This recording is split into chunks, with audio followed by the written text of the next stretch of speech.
Hi everybody, it is JulieAnn. This is Baking with Friends.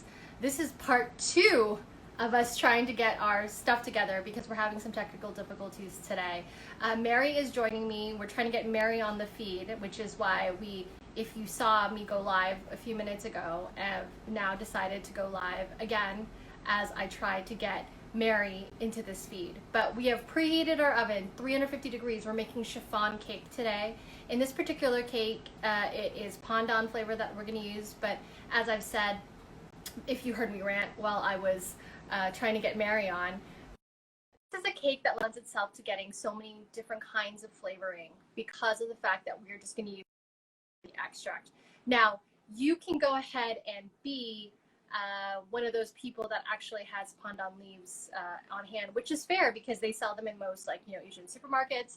You can go ahead and grab that, and you can go ahead and grind up in a food processor about 6 pandan leaves, maybe 1 to 2 tablespoons of water, and then go ahead and strain out the juice from that, and that will give you the flavoring for this particular cake. And if you don't have that, if you don't have access to that, any extract is going to do, whether it be vanilla, coconut.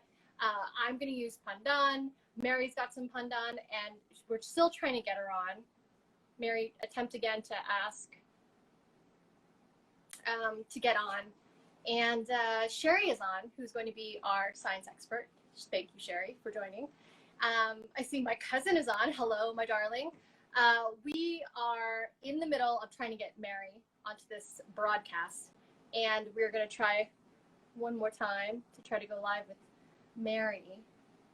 Hopefully this works. It's been a really long time since it hasn't. Mary just keeps on saying you're declined. Perhaps trying a different, you have an iPad? If you're trying on your phone, try an iPad. I'll try it again this way. And I don't know if it's Instagram today, or it could be Mary just keeps on saying you're declined.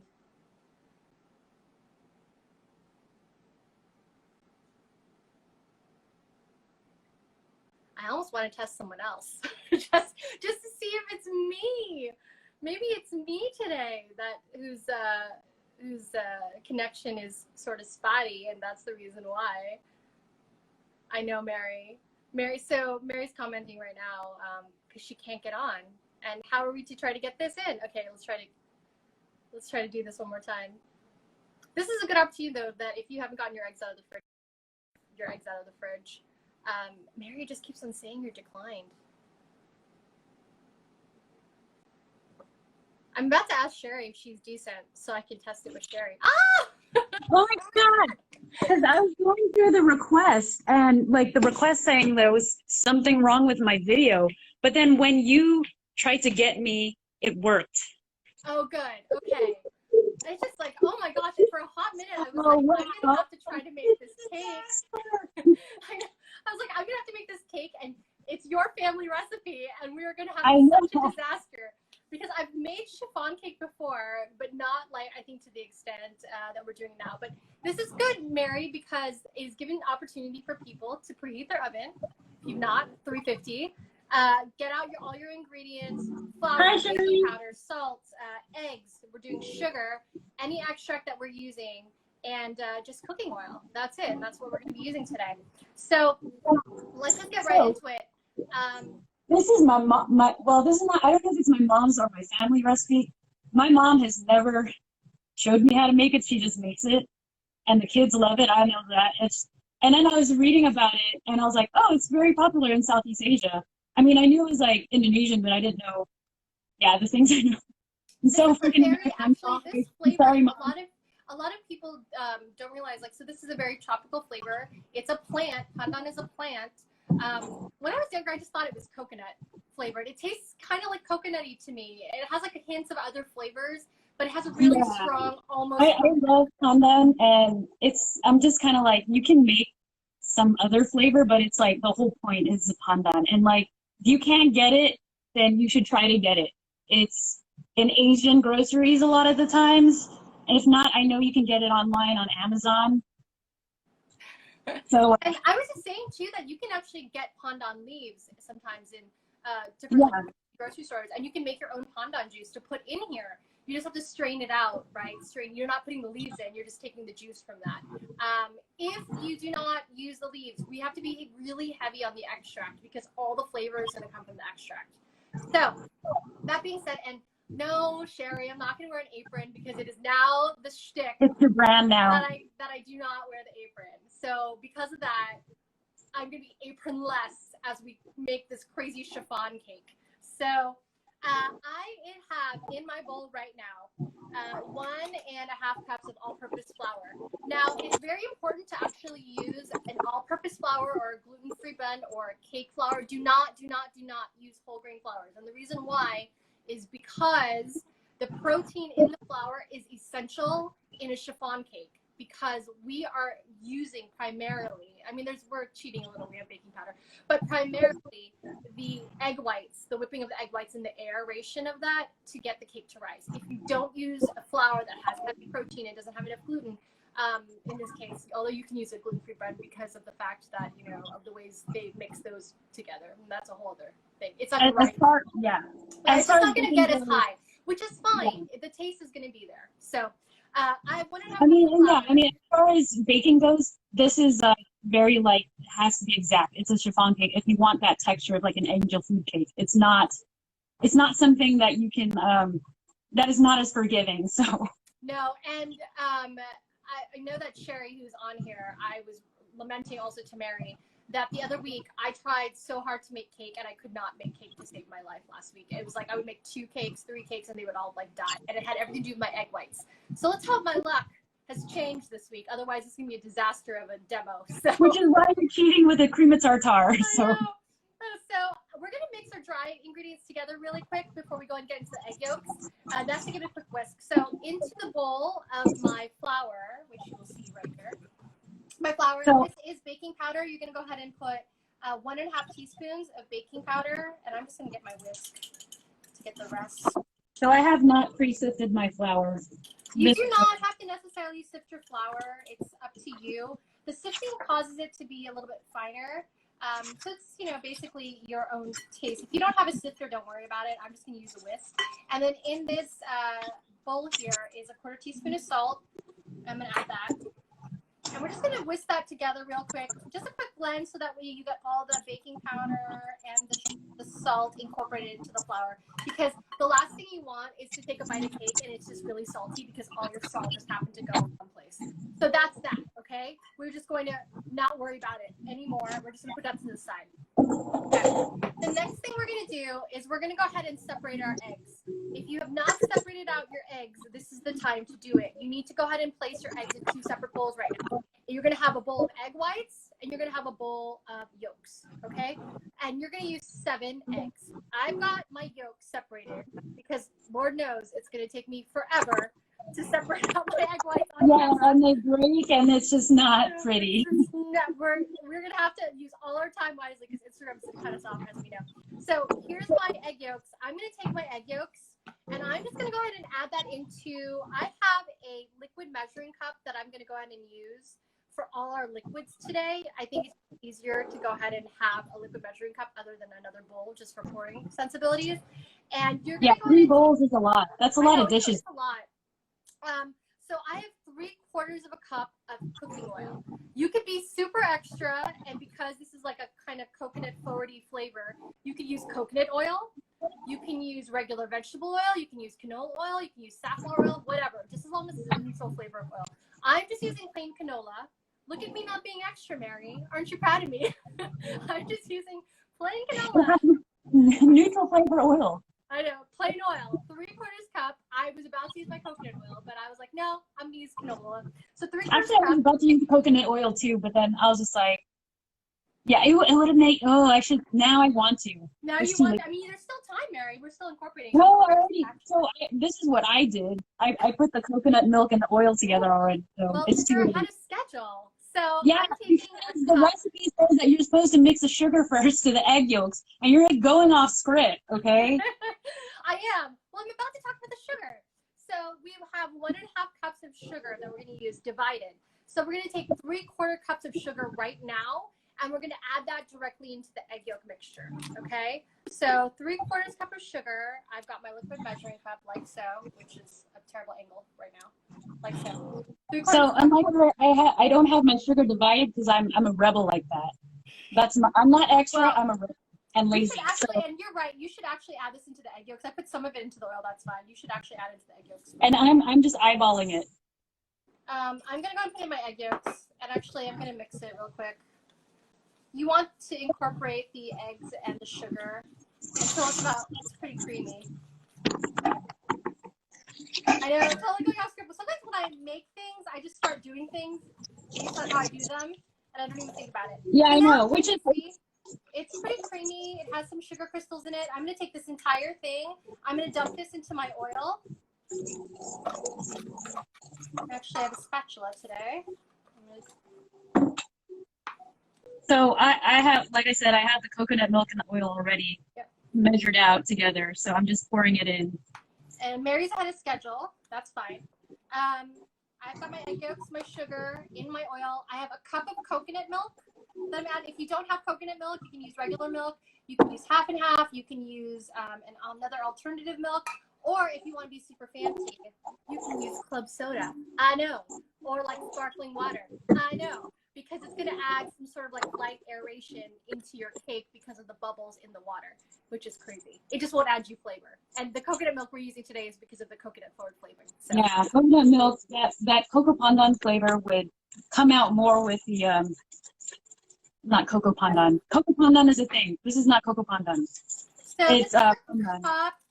I've got a cup of coconut milk. I have my oil, 3/4 cup of sugar, and I've got a bit of my egg yolks. And I'm whisking that all together. So now it's like this homogeneous mix of yellow. That is what is going to be done for that. And now I'm going to take my extract. This is my, I've got Buko Pandan, which is a young, kind of young coconut flavored forward pandan. And if you're using like a pandan leaf, you can use less extract, right? Because the flavoring is going to be very like in your face. If you're not using pandan leaf, you can use anywhere, and this is up to you, anywhere from 2 teaspoons to like 2 tablespoons, depending on how much flavoring you want. So, JulieAnn, how much experience do you have with pandan leaves? I know. I haven't chopped up my own pandan leaves. I've always just used extract. I'm not that extra, though.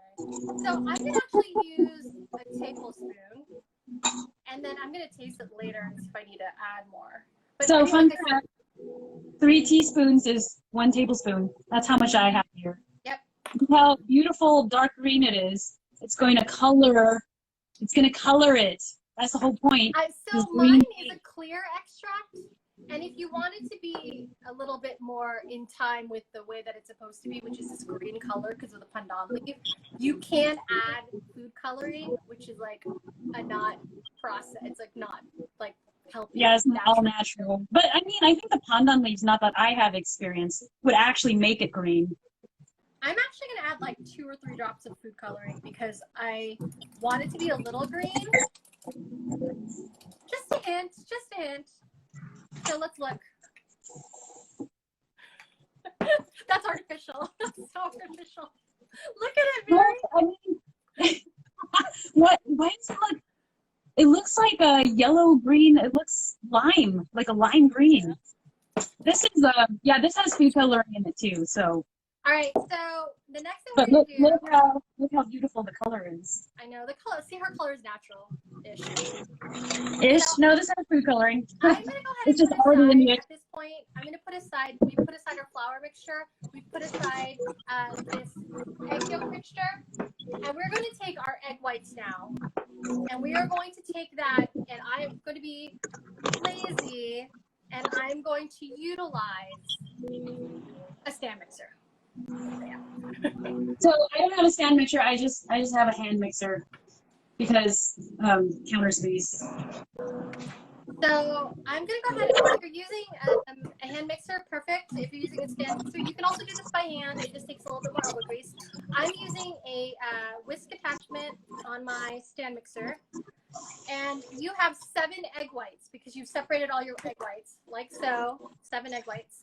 that I'm about to put right now into my stand mixer. Okay. Now I'm gonna do the cheater. I'm gonna have some cream of tartar handy. I have cream of tartar handy. We're gonna mix this a little bit until it gets frothy. So let me go ahead and set my setting to low. So I have issues with my camera angle because my outlets in this tiny kitchen in weird places, so you can't see what I'm doing. I'm gonna take my cream of tartar. It's a little frothy now. You can kind of see the bubbles down into the mixer. I'm gonna take half a teaspoon of cream of tartar, and this is gonna stabilize my meringue. So I'm gonna dump that into the bowl right now.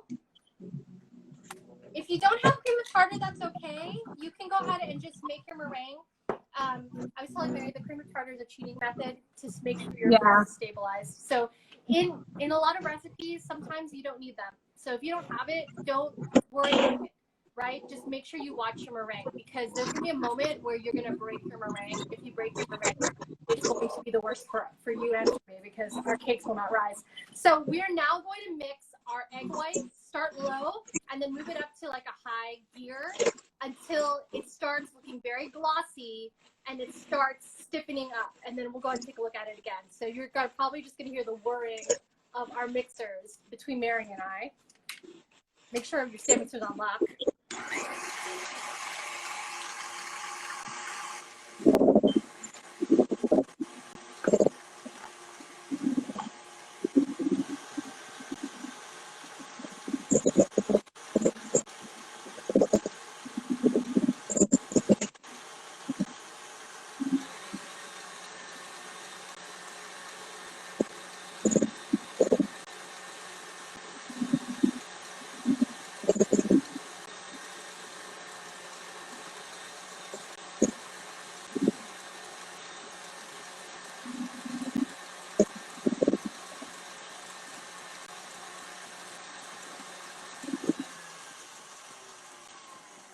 Okay, see how it's starting to get bubbly? We are going to add sugar. Mary, don't forget to add your sugar. Yes. 3/4 cups of sugar. We're going to gradually add this into the mix. See my bowl right now, it's frothy, but it's not quite up to par yet. We're going to slowly add the sugar while it mixes.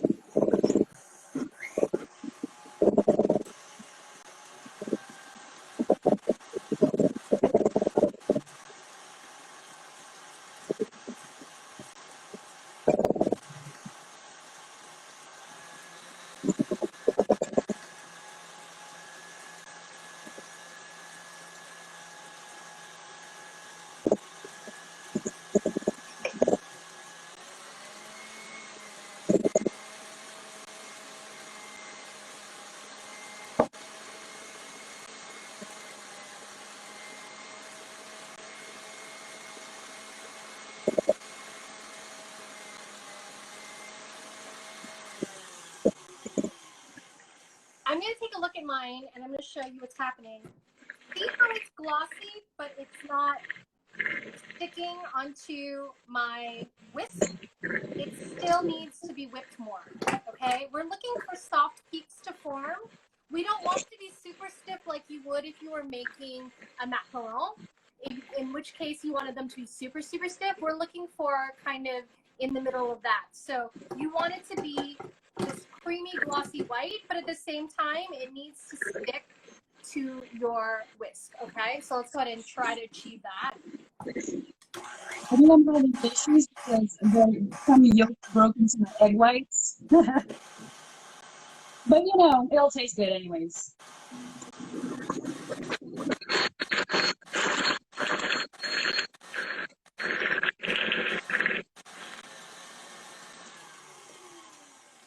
All right, I'm going to stop mine again, and let's take a look at it. See how this is now sticking? And do you see how there's a peak right there, right? It's still wet because you can see it move, which means it's not super stiff, but it's almost marshmallowy, right? And that's actually a good consistency. I'm going to let it go just a little bit longer, but I'm not going to get this up to stiff peaks. And again, you don't want it to be like what you would use for macarons. We want it to almost be in the middle of that. So I'm going to go let it a little bit longer.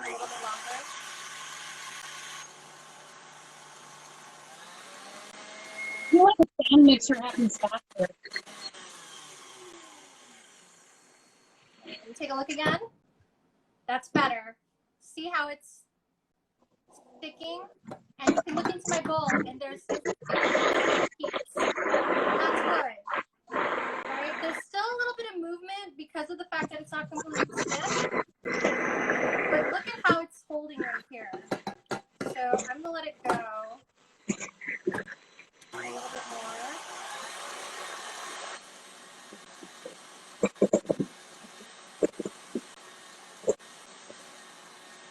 So I'm not getting the same consistency as yours because I only had 7 eggs because I'm usually vegan. So like when the yolks broke, I was like, what am I going to do? I only have 7 eggs. So I'm not going to have the same, I'm not going to have the same frothiness as you're getting because the yolks broke into mine.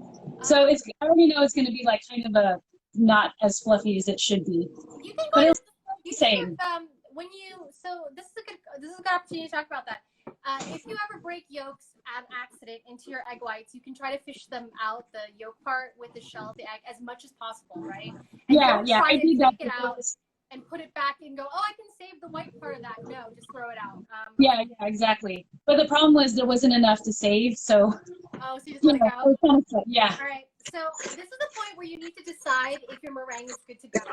Do not overmix your meringue. If you overmix your meringue, it is going to end up breaking, and it's not going to end up aerating correctly into your cake. And this is where the deflation is going to happen with your cake. So mine is in this marshmallow consistency. It is completely sticking. Look how this doesn't seem to want to drop, right? This is a good consistency to have. Mine is pretty stiff. It's not going to fall in the bowl, but it's not completely aerated, right? It's kind of in the middle, and this is good enough for me. So I'm going to say that's it. And I'm going to dump out the rest. It's so marshmallowy and nice, though. Fun fact, marshmallows, egg whites. You're welcome. Yeah. That's why marshmallows are not vegan. Yep, egg whites. All right, so we're going to go now, and this is the part that's going to be the make or break for us, guys. We are going to mix in, or rather, we're going to go ahead and fold in everything that we've got. So let us incorporate first. Take your bowl of dry flour. We are going to mix in our mixture of egg yolks. I'm going to put that in the batter. And we're going to mix that together. Really quick with my whisk. Incorporate the flour in.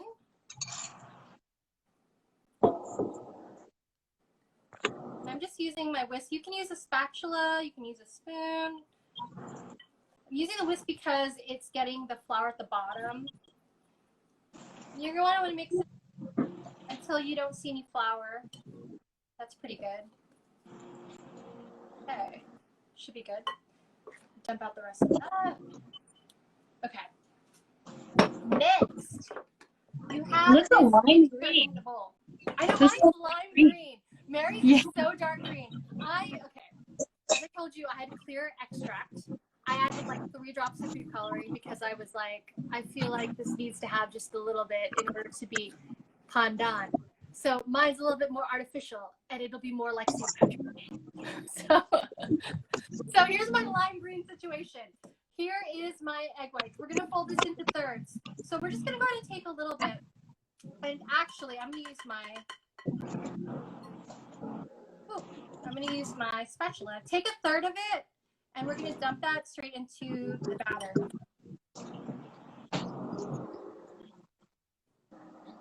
And actually, what I'm going to do in the beginning is I'm going to take my whisk, and I'm going to use that to fold in the batter to get it to sort of mix in better in the beginning. And then afterwards, I'm going to use my spatula.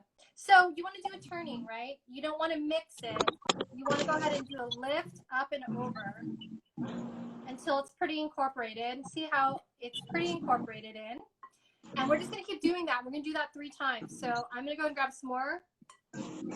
Woo, There goes my whisk. Get some more. And I have a standard balloon whisk that I'm using. And again, you can go ahead and just use a spatula for this as well. You don't have to use a whisk. And you can go ahead and, like with my spatula that I'm doing now, you can go ahead and just fold it in. And I'm doing the same motion. We're doing an up and around motion while I move my bowl so it incorporates. And what we're trying to achieve here is we're trying to achieve no whites, okay? And if you don't get it within like the first couple of bits, don't worry, we're still mixing in meringue. And what you want to make sure to do is not to break up the meringue so much because you need the air from the egg whites that we just mixed to make the cake rise. So this is the last of my meringue that I'm about to grab out of my bowl. I'm like, pay attention to JulieAnn's. I don't have a good meringue, so. This is a really nicely creamy meringue. I'm hoping that I didn't overmix it. Like I said, I get really scared with meringue. I get a little bit overzealous and I overmix my meringue. So I can tell you right now that this smells delicious. It smells really good. I think I recall I've made a souffle once and it actually was pretty good. See? It was amazing. So I've because, you know, it's notoriously hard. And I'm folding the last of this in. And what we're looking for again is to just make sure that there's no more white streaks into our batter. And we're just going to keep folding. And you're just going to go ahead and I turn my bowl. Lime green. I know, it's super lime green. It's actually turning a little bit more green. Yellowy because of the white. I don't think it's going to be as green as I want it to be. Well, it's going to taste good. All right, so mine is incorporating, ooh, you can see the bubbles. I can see the bubbles from the. Yeah. So I'm going to just go ahead and spin it around a little bit. Make sure you get the bottom. I'm always notorious for getting the bottom. What I do sometimes is I dig in and fold over because I'm notorious for not getting the flour at the bottom. So mine's pretty good, actually. Yeah, that looks really nice. So I'm going to go ahead and take this batter. And I'm going to take that bundt pan that I did not grease, and this is the scary part. We have not greased the bundt. So I'm using the bundt. I'm using a bundt, Mary, using the tube. I think I'll use a tube. I don't think it'll all fit, but, you know, maybe I'll put half into the other one. I don't know. Maybe I should just put it all into the bundt. I'll do the bundt like you then. I'm just pouring this into the bundt. Oh my God, this thing is going to be ginormous. I don't even know if my bundt will prepare it for the rise. Yeah, because I don't want it to overflow because I think the chiffon pan is a little too small. I have an 8-inch one. Yeah, this is a regular, I think, I want to say it's a regular bundt is like 10 cups.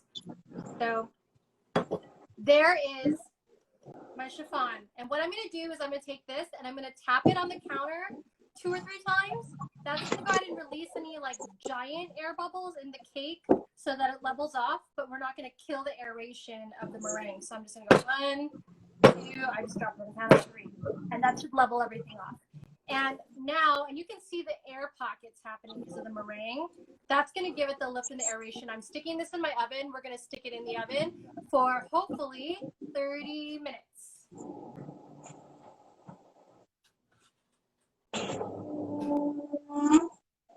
Oh my God, I did that thing again.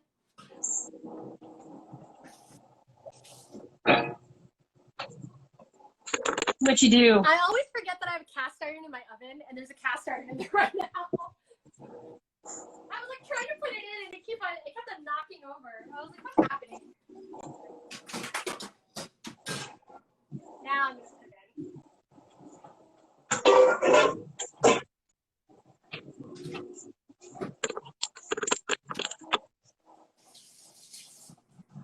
That is, I just knocked over my thermometer. Wow, get it together, JulieAnn. I know, I need to get it together.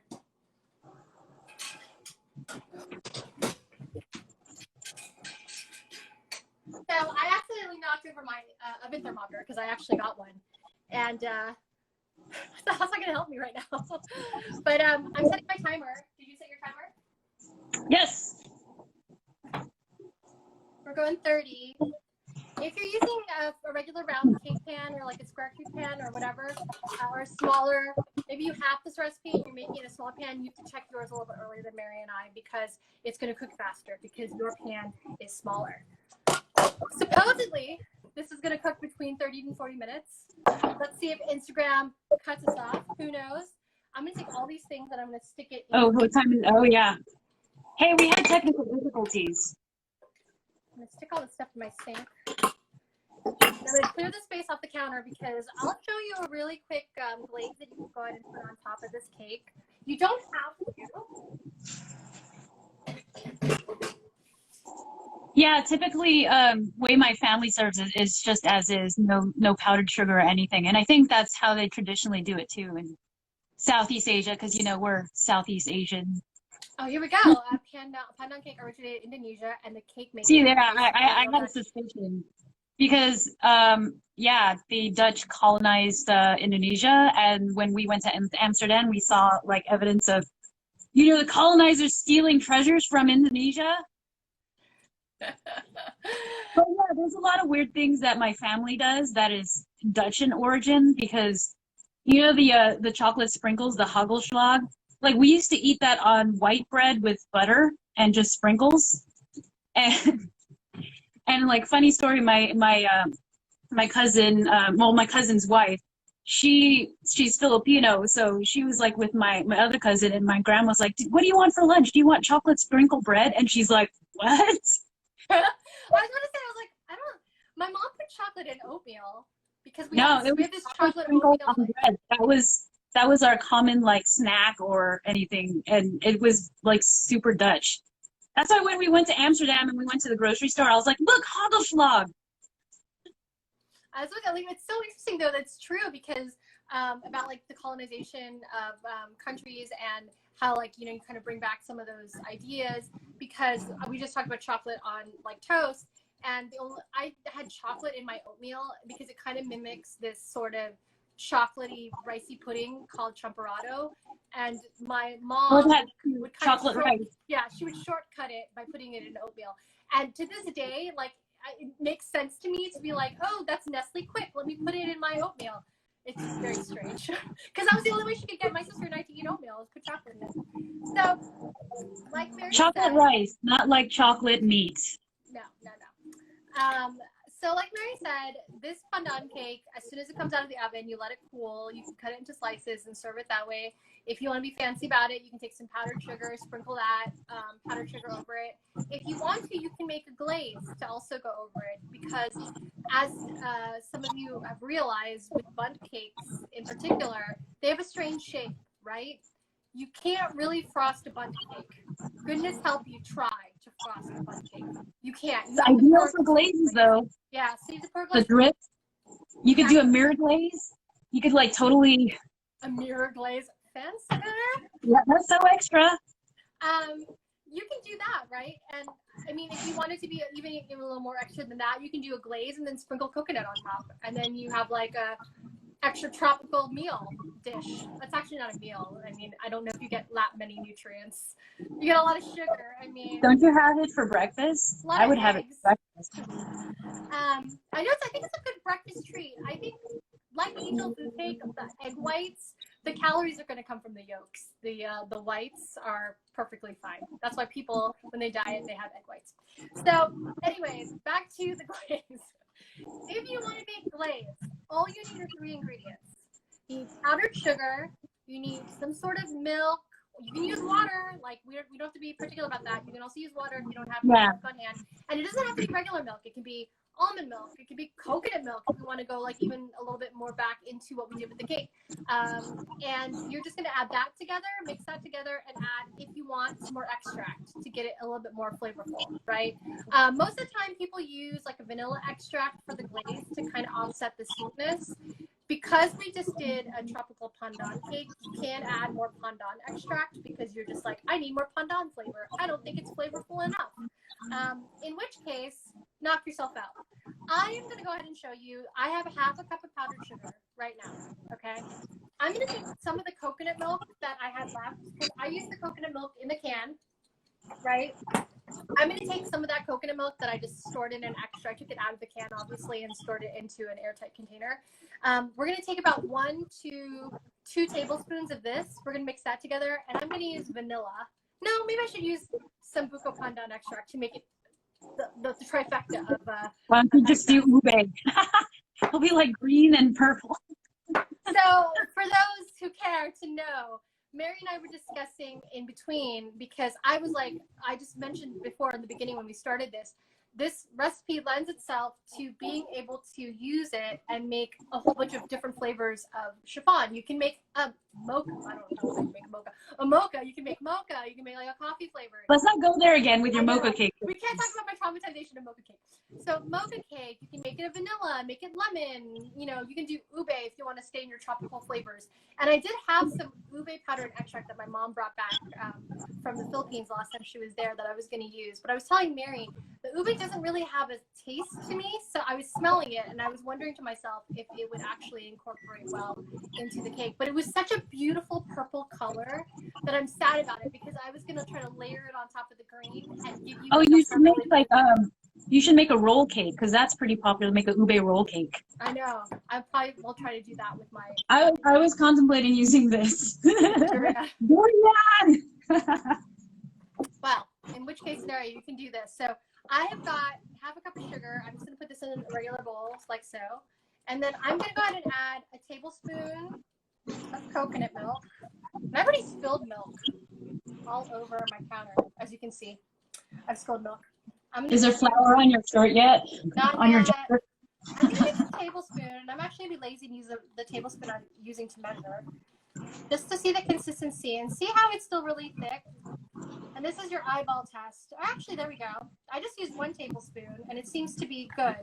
Actually, I'm not going to use more than 1 tablespoon. That should be fine. If it looks thin, you just add more sugar. If it looks thick, then you add more liquid. And that's all you're doing. And then what's great about this glaze is that when it sets, when it dries, it's going to dry stiff. Like donuts, right? Like donut glaze. And to this, you can go ahead and add any extract you want. Like I said, I can add a little bit more pandan extract, which I'll do right now. I'll just do like half a teaspoon about.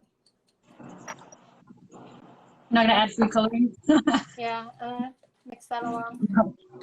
And there you go. So my glaze, I think that's a pretty good consistency. When you pour it over, it should drop a little bit. And then, like I said, this is going to dry thicker on the cake. And you're going to do this when the cake is cold. Do not do it when the cake is warm, because what you're just going to do is you're just going to have this heat up and it's going to run down your cake and it's not going to cool down the way it's supposed to. So glaze, that's it.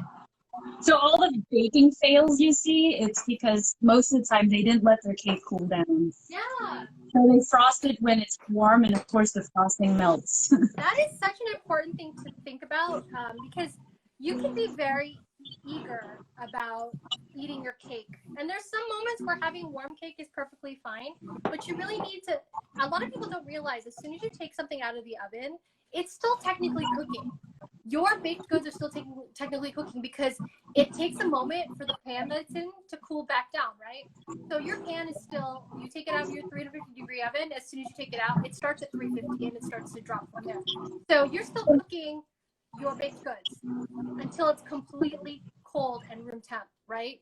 And that's where you want to go to do. That's Mary's right. The baking fails happen because you get overeager. But that's fair, because I personally, I'm really lazy, and if I'm really, really super impatient, I will take my cake and stick it in the freezer. I won't lie to you. Or I stick it in the fridge. Nothing wrong with that. Nothing wrong with that. Because I get impatient, and I'm like, if I wait this long, like it's gonna take forever. So before I frost it, I'll stick it in the fridge. When my sister and I used to do cake decorating, we used to make like really fun cakes for my nephews. We would make the cake the day before and then decorate it the next day. Yeah. Mm-hmm. That's what you have to do. You have to be patient. You have to wait, which is hard. It's very But hard. only if you want it to look pretty. It's all gonna taste good. Are you drinking your sparkling water, Mary? Yes, it's pastique. Oh. It's watermelon. It's okay. It's not your fave. I should have gotten. I don't have any more left, but I have a coconut. Coconut's really good. Oh, you like the coconut flavor? Yeah, I like it.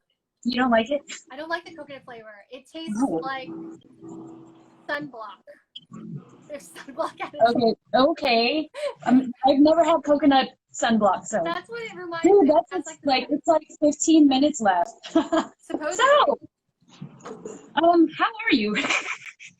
Supposedly. What's going on? This is Any questions in the comments?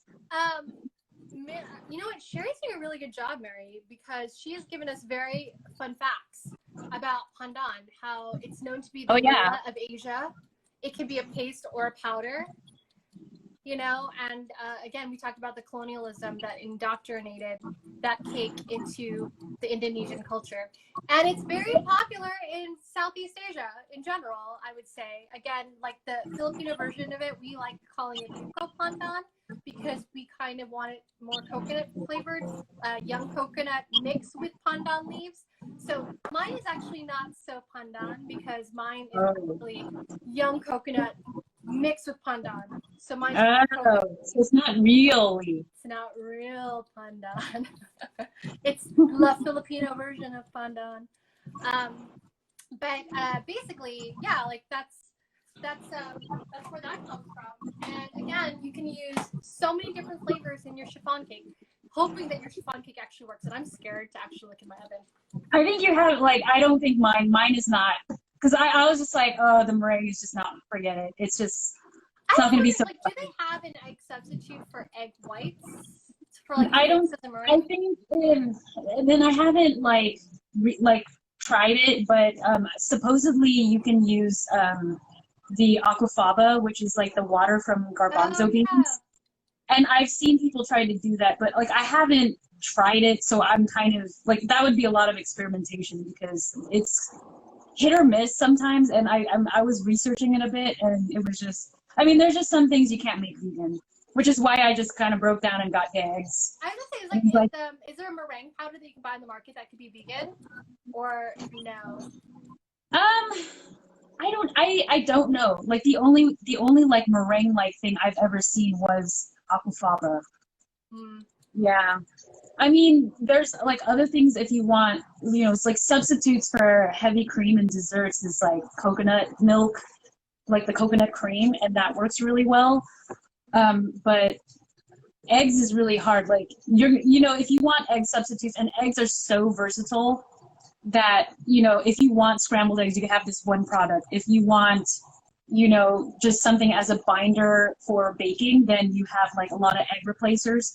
But like the meringue, just it's not something that's easy to find. And like I said, only thing I found was aquafaba, and I didn't want to experiment about that.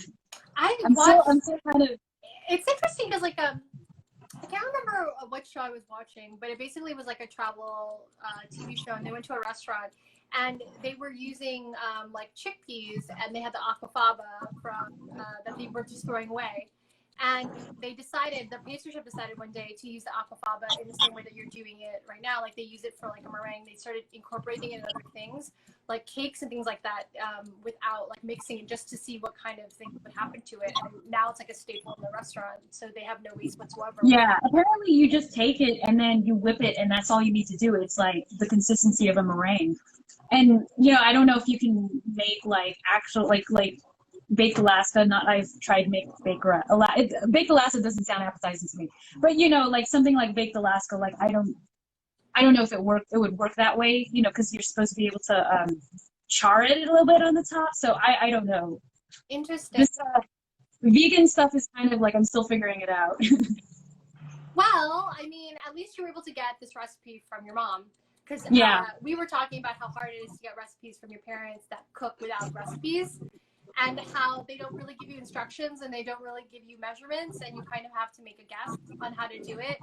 And I mean, your mom's recipe was actually pretty good. That's more than I would say that my mom would give me. Well, I mean, for cakes, I think it's because it has to be like exact. But you know, when I asked my mom, like, oh, how do you make that?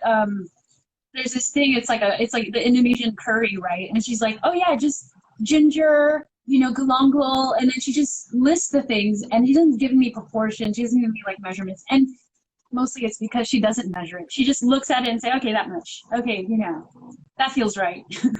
I mean, right? If you've made it enough, I guess like after a while it just becomes part of your thought process, and like you just like how you do salt and pepper and things, and you're like more salt, more pepper, and like you kind of think that way. Or you don't know, or you taste it. But like my mom can eyeball it. She makes Indonesian food all the time. Well, obviously, but you know she has this like she just eyeballs it, and I'm just like, okay, so I have to figure it out, and like, okay, this time I made it, and it's a little bit too much, you know, whatever ginger. And it's unfortunate, like, because then my mom had to do that too, I think, when with my grandma's recipes. Like, she had to kind of figure it out over the years, and now she has it. And like, I don't make Indonesian food a lot because you know, my mom makes it so well, and you know, so I have to start doing it. You know, it's like all those recipes you don't want to like die. You want to keep making. It's very true. Like if the only way that you're going to be able to pass it along or to have it is because your parents don't write it down, is you're going to have to start making it yourself. And that's the truth. Like, you know, and even with, we were talking about like my mom makes also like Filipino dishes, and the only way that I ever learned how to make anything is I had to watch her do it and kind of decipher for myself how she was doing it with the ingredients, and then that's how I learned how to make things. And I mean, now I can tell like my sister, I'm like, this is how much you should use, because like that I'm calculating in my head like when I do it. But yeah, like you would literally have to. And my mom always says, you want to learn how to make it, just watch me. I know, the same thing. It's like, watch me, and it's like, okay, well, how much is that?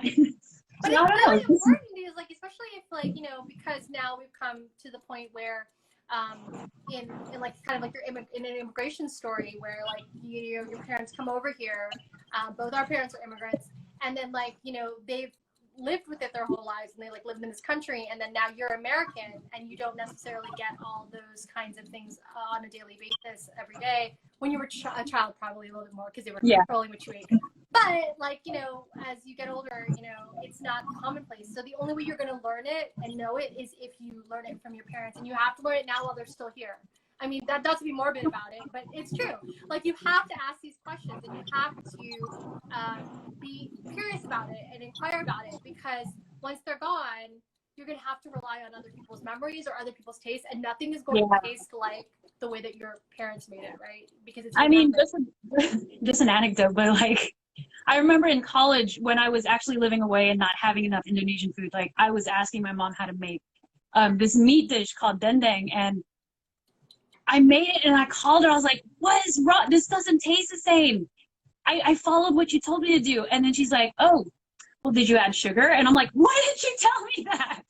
My mom has said that to me before. Yeah. Like, it's like the sugar caramelizing on the meat as you stir fry it. Like, that's the key of the flavor. And she's just like, oh yeah, I forgot. But it's true. Like, they taste, because you know, like when they're making it, they're like, when they taste it, they like figure out how to do it, and it's all instinct. It really is. Like, it really is. And I mean, I was trying to very hard to like document while my mom was making something. Like, oh, it looks like you used, I don't know, 3 carrots, Mom. She's like, well, yeah, but you can use more if you want. You can use all like sabotages my brain. So, but you're right. Baking is very exact. Yeah, it's a little different. Write it down, and you have to know what you're using. And this chiffon cake recipe, if you look at other recipes like online or in books and things like that, you will see all these variations around same ingredients, different variations, like more eggs, more sugar, less sugar. But lots of things are consistent. And the most consistent thing, obviously, about chiffon cake is the way that we incorporate the whites and the yolks separately. Because again, the egg yolks or the egg whites are going to give you all the aeration and give the lift in the cake. And it's supposed to be light and fluffy and not so sweet, because Asian people don't like sweet desserts. Asian people don't like that sweet. And it's a merging of East and West, like us. It's true. It's true. Talk to us. Yeah, I mean, should we go down this road? Like, I was about to say that one of my let me see. My mom's dessert. About 5 minutes left. One of my mom's favorite desserts is the roll cake, right? Which is the Swiss roll. And I was thinking to myself, I'm like, oh, we should probably do that. That Swiss roll cakes are actually fairly easy to make if you have a jelly roll pan. They don't take very long because the cake itself is very thin when you bake it. It's the weighting and it's the folding that you have to be really precise about. Oh yeah, be patient because you could break it. Hot, keep it in that shape, let it cool down in like a bundle, and then when you unfurl it and add like the filling, and then you roll it back up, then it'll keep its shape. But that's actually a good cake. Like it's like a bundt cake is so dense that it's gonna take us like 30 to 40 minutes to cook. But like a jelly roll cake, you could be done with that cake in like 15 minutes, and it needs to come out of the oven. Which I would say you should use the ube for that, because that's a very classic thing, ube roll cake. I know. So yeah. as if you've just joined in, Mary and I are waiting for our cakes to bake. We've done all the work, and now we're just waiting, and we're discussing. And I was going to put ube in my cake and try to make it a little bit more Filipino and purple in color. But then I was staring at my ube powder and extract, and I was like, I don't know if this is enough flavor. It doesn't feel right to me. I think I need to add more something. And I didn't want to experiment. I experiment a lot while we bake together live. But today I was like, I don't want to do anything to ruin the purity of Mary's family recipe. Oh, I don't care. Because she remembers it as a certain way, and then my cake will come out. She's like, that's not. And as I said to you guys, I think last week I killed 2 cakes that required meringue, and my meringue was crap. So I already know my cake is not going to be like my mom's. I think I add, like, I think she adds less pandan too. It's not that super green. By the way, my aunt usually makes it too. But yeah, the kids love it. Not too sweet. They just like grab like a slice and just eat it like that with their hands. Yeah, and I was about to say, like, when we were making it, you could have tasted it. I mean, depending on your feel of salmonella, you could have tasted it and decide to yourself, I need more extract. I want to make it more flavor forward, right? And then add in more extract. If you don't want it to be so much so, you add less, right? And that's the beauty of adding kind of flavoring like that versus anything else. So certain flavors I think are very strong.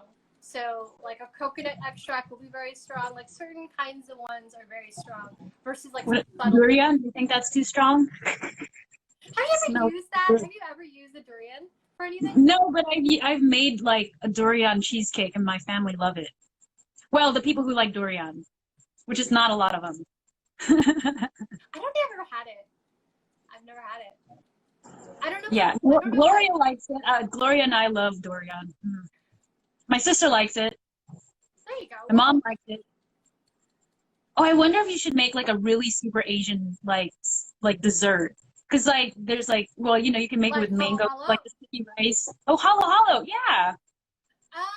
So a couple weeks ago we made bibingka, which is a Filipino rice, coconut rice cake dessert. And there's a different version of that, which is basically a sticky rice, brown sugar version that my grandma used to make. And I cannot for the life of me, and my grandma's gone, so nobody knows the recipe to this particular bibingka. I know what you're talking about. I've had that. I don't know if I told you the story, but I had it, and like I remember I loved it because one day they brought it from the Philippines or something, like my grandma or someone, and I was like eating it. I don't know how you were able to get it from the Philippines, or I don't know, like maybe I don't know, but anyways, I was eating it. It was like in this like those aluminum trays, and I kept slicing into it, eating it, and one day I found a rock in it, and I just couldn't eat it anymore. I don't know. Well, and yeah. Which makes me think it was from the Philippines, or maybe it was just like some home baker that just was not clean. Well, so my grandma used to make this this particular bibingka with sticky rice. It's brown sugar. It has coconut milk in it. And it's so good. I cannot find the recipe. I've tried so many times in different like internet recipes. I've asked my aunt, I've asked my mom, and we try very, very hard to make it, and it's always like too sweet. It's too this. It's too this. It's never the same. And yeah, maybe you should try it. When yeah, you know, this is a moment where if you really like something and your parents are still around, your grandparents are still around, to ask them how to make it, because when they're gone, no one is gonna know, and then you're just left. Remember, is that your cake? Mine hasn't gone up yet. Another 5 minutes. Well, you did start your timer 5 minutes after me. No, I'm just kidding. I'll check mine. Well, oh no, maybe it's a free timer. It's the 5 minutes. Like, go check your oven. Go to your oven timer. It's a free timer. Where my cast iron was in the oven in the beginning, and it was a fail. That didn't take 5 minutes. So let me look. But I didn't know that, because like timers have that pre-ring where it's like go to your oven. Yeah, it's about 1 to go minute. off. Mine's a 1 minute timer. Where's my, aha. At first I was like, I Oh, couldn't find my mitten. But I have found my mitten, guys, and we're going to try to check. This is not going to be good for me. Oh God, I think mine could be done. Oh my God, mine's really golden brown, guys. This is very shocking. First of all, I have a skewer that I'm going to use today. Mine is like still kind of shaky in the middle, so I think I need a lot more time. And mine. Mine is jiggly in the middle. Mine is still uncooked. You can see it has some wood. Yeah, I didn't even. Oh, I'm so good at baking. I just look at it and I don't even have to tester it. Mine is super green, and it's not very floofy. Mine is not green, but it's very tall and fluffy. I don't know if that's a good or bad thing. We should merge our cakes. I think it needs at least another 5 minutes.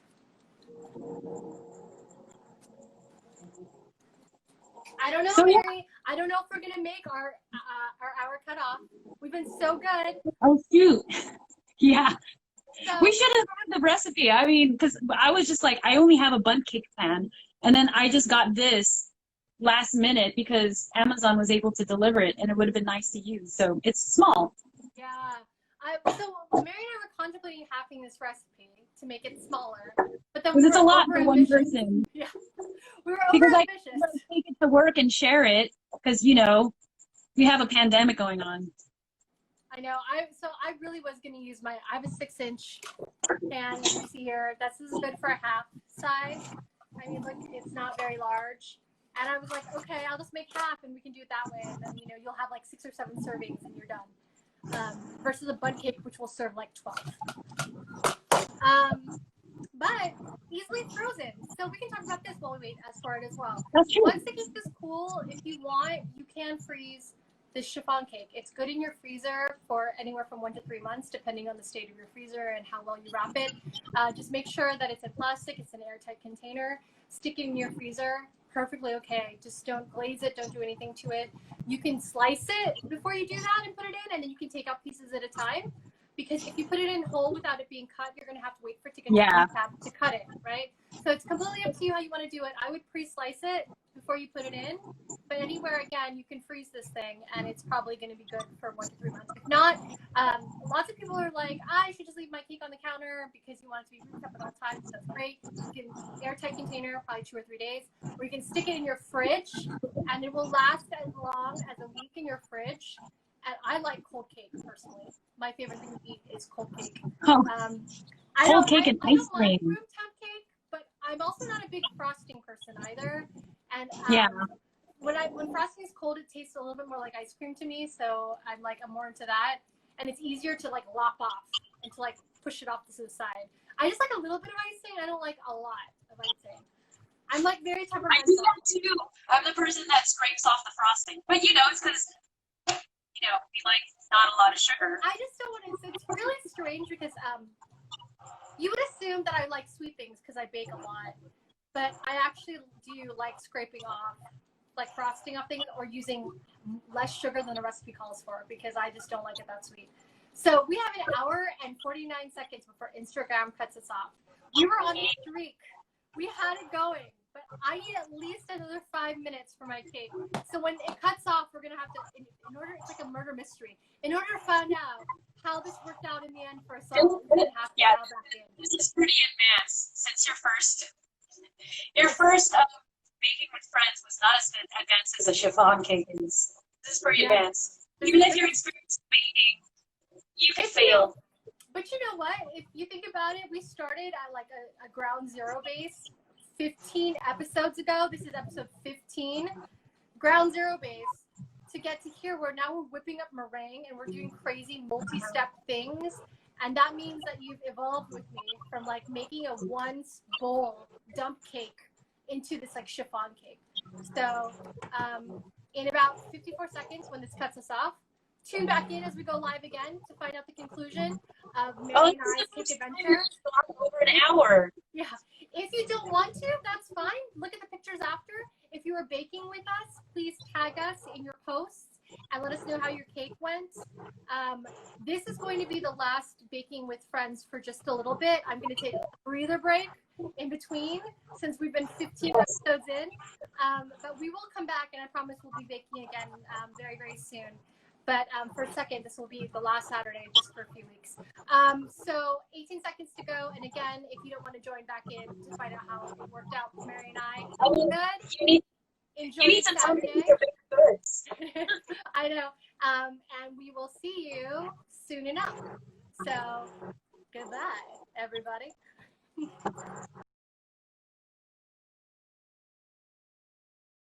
So Instagram killed my live feed, and I'm trying to get Mary back on because we have been baking, and my timer actually just went off, so I have to check my cake in a moment. We have been making chiffon cake. It's taking a little bit longer than we anticipated, and so we're actually going over an hour for the first time in 2 weeks. And if you are just joining us now, Mary and I have already put our cakes in. We are just waiting technically for the cakes to come out. So we have made all these chiffon cakes. This iteration of Baking with Friends should not hopefully take any much longer than what we've got, but we were on a streak for a while and we were going an hour or less. And today, sadly, we have gotten to the point where now we're just waiting for the cakes to come out. So Sherry is back. Mary is also back. I'm trying to get her on so we can add her in. Okay, there we go. That is so difficult. Like your request pops up and then expires like instantly. So I was like, I have to press. Like I don't know. Prepared. All right, so my phone went off again, so I'm gonna check it. Yeah, mine too. I'm sad. I think I'm not. I think this is such a failure for me. Well, I get to thinking to myself, I'm like, I wonder if I incorporated my meringue well, because I see it in places it's puffier than other places. So we shall see. Oh, I think it's I'm gonna do that. So see what this one I'm talking about? Like it's in some places it's larger and it puffed up more, which means to me that I left pockets of meringue that I didn't mix in as well, because usually I think it would be just flat. But I have my skewer. I'm using a skewer. Mine needs a little more time. Mine is done. I'm gonna do 3 places. 3 places because I get scared. Just a little few crumbs left on it. So I think I just need like 5 more minutes. You can cool yours off. Okay. So mine just has a few crumbs attached to it, which means it's done. I'm going to do it one more time. The edges are actually more done. Perfect. So this is how we're going to cool this down. We're going to cool this down upside down. Yes, upside down. This feels like it's wrong on so many levels, but you have to, because remember, we did not grease this cake at all. We put the batter in, no grease.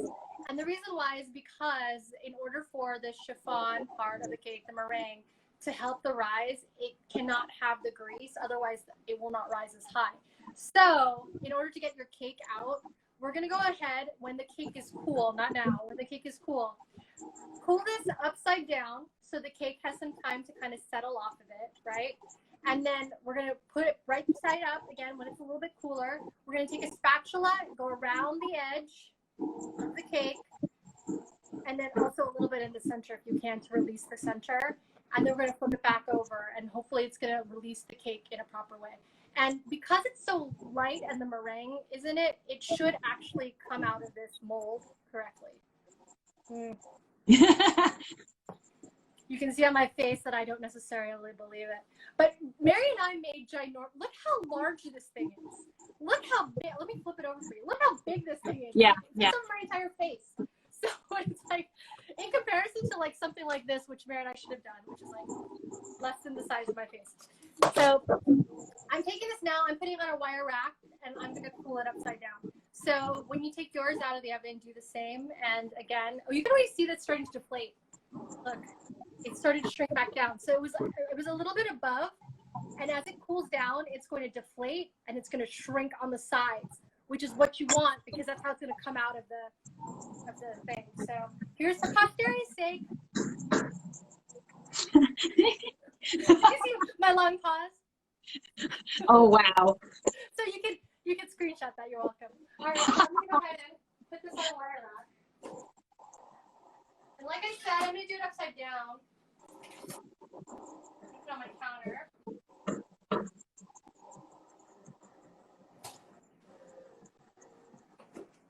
And you want to do it with the wire rack because there's those holes at the bottom of the wire rack, and the condensation that's going to happen if it's flat and if it's and it doesn't have holes in it, the steam won't escape. So it's, first of all, it won't cool down as fast. This is where you need a science check me. It won't cool down as fast, and you're going to get condensation, which is going to make the cake wet. So you don't want that. This is why it would be great is if you have a 2-pan or angel food cake pan. See how these have little like rivets? So when you put it down, it gives it air. You don't even need a cooling rack for that because you can just put this on your counter because it gives it enough space between your counter and the pan because it already has it built in. And the fact that like a lot of them separate now it makes it easier. Yeah. So we're gonna do that. I feel like we should have done this before. Like you can actually also, and I think I might actually do this. You can take a bottle or you can take a jar, and the hole of the butt cake you can stick upside down and stick it on top of the bottom of the jar, and that will help it release as well. So I'm gonna give it a second or so on top of my wire rack, maybe like a couple minutes, and then I'm gonna take a bottle or a jar, and I'm gonna do that because it will help. The gravity is gonna help your cake release because again, we did not grease the pan. So that's where that is. And Mary's still checking on hers. I have my glaze. I'm going to continue to try to put things away on my side of the kitchen. I have many dishes. It smells really good in my kitchen right now. It smells like cake. But as I was saying before we got cut off, we are episode 15. So thank you, everybody, for staying with me for 15 weeks straight. We've been doing this for 15 weeks straight. That's like 3 months. yeah. And I missed one because like I totally forgot.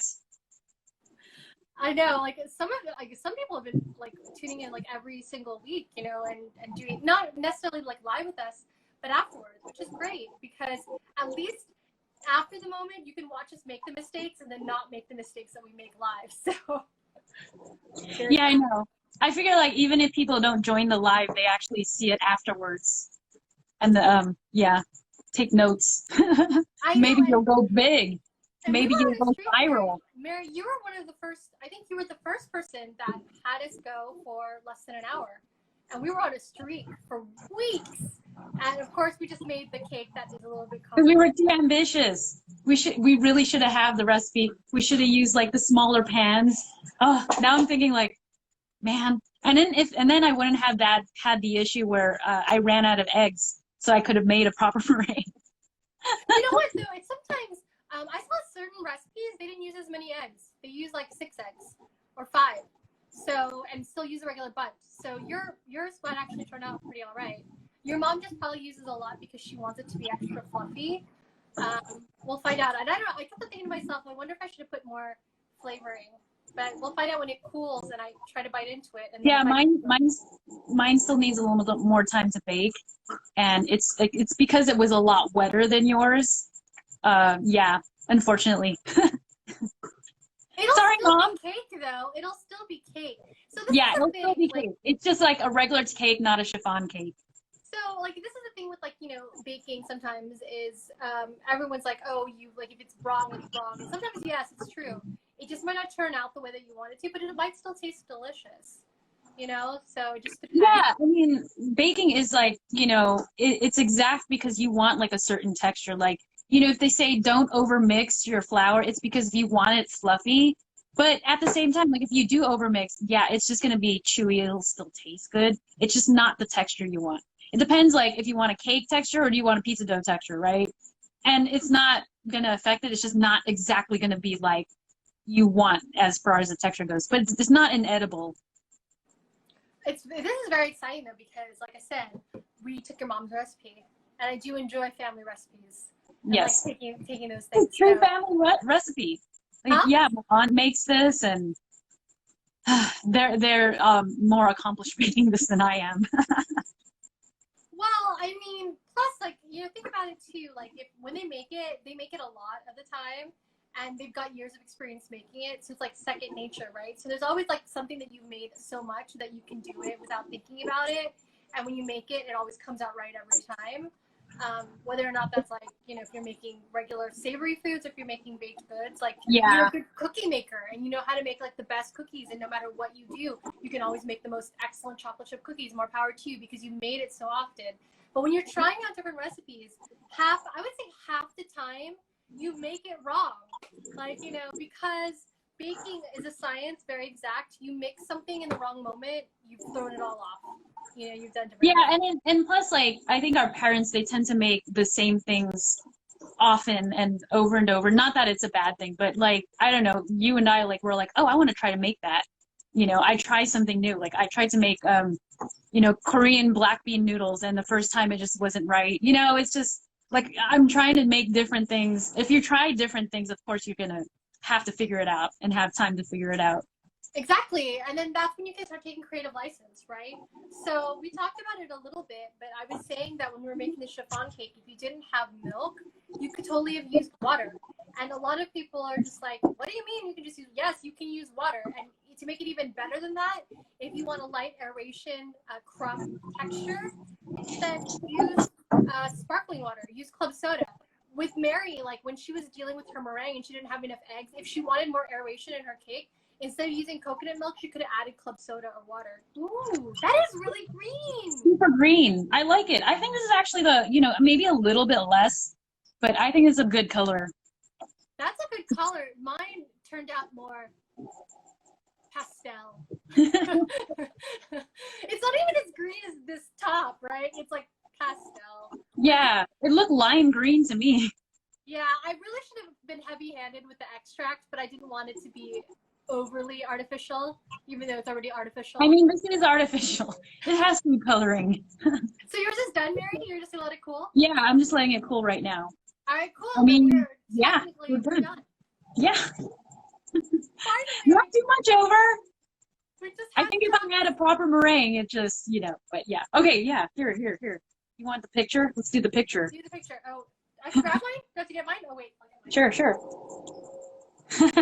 And then we'll let it cool and then cut it later. Oh, see, it's already, see, the good thing about it's already like kind of coming off of the, yeah, see, mine's already deflating. Pan. Mine's already deflating. You can tell it's flatter now. See? Yeah, and it's already coming off, like by itself, it's coming off of the sides. Yeah, because it's shrinking as it cools down. Screenshot. I don't know screenshotting. I know, I'm like holding my face like in a frozen moment. I'm like, wow, that looks like, I don't know, Stepford Wife right there. I know, it really is. Cool. So Mary and I are going to cool this down. This is actually a good opportunity for me to lift this cake because, like I said, see this bottleneck right here? You can take a bottle or a jar. It's very small, probably a bottle, like a wine bottle, and stick it upside down on that if you don't have a wire rack to cool it on. So, whoop, I'm about to drop it. I mean, it didn't rise that much, so then I can just flip it and it'll come off. What's great is that this is backwards, everyone. This is the bottom, not the top. So do not judge it on the bottom. Judge it from the top. So, all right, 15 weeks in. This is Baking with Friends number 15. Mary and I have achieved our chiffon cakes. We're going to let it cool down, and we're going to taste test it and take photos of it, because obviously if we didn't take photos, it didn't happen. So let us know how your chiffon cakes went. Take photos of it. Tag us on Instagram or Facebook or wherever you're baking and you're posting, and let us know, and I will see you hopefully in a few weeks when we start doing this up again. But thank you for going on this journey with me, 15 weeks in, and Mary every single week with me, except for that one time she forgot. But she was with me every single week, even though she wasn't like on screen. She was behind the scenes with me. Yeah, so, the snarky comments are my forte. You're very good at it. All right, cool. Enjoy your Saturday, everybody, and have a wonderful weekend. All right. Bye, everybody. Bye.